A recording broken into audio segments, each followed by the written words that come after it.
I want to ask you about the latest developments with the pandemic in Queensland. There are people in quarantine in Queensland who, because of the strain of the virus that's been detected, have had their quarantine extended. Some people are going to, instead of doing 14 days in quarantine, they're going to be stuck with 19 days or more. Is this satisfactory?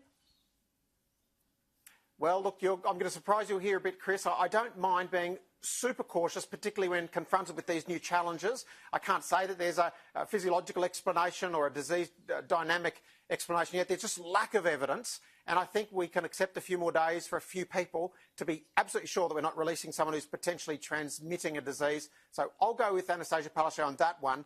When you've gone from Victoria, the state that should know better, to Queensland, the state that doesn't know any better, and you've had Queensland and the Grand Chancellor outbreak in January, assuming it was the air conditioning, well, it was just dirty fingers. And these are, don't blame the zebra moments when you see hoof prints. They're probably just horses. And so you've got to make sure that our staff are trained clinically, that they follow guidelines, that they're adequately supervised. You have CCTV on every level of the hotel. This is serious business, Chris. The whole economy is paralysed from opening up to the rest of the world until we get this right.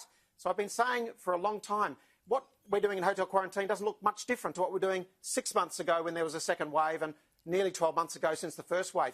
Queensland had this first wave under control in April 25 last year, but we still can't quarantine 1,000 people a week in one of the biggest states for airport movements.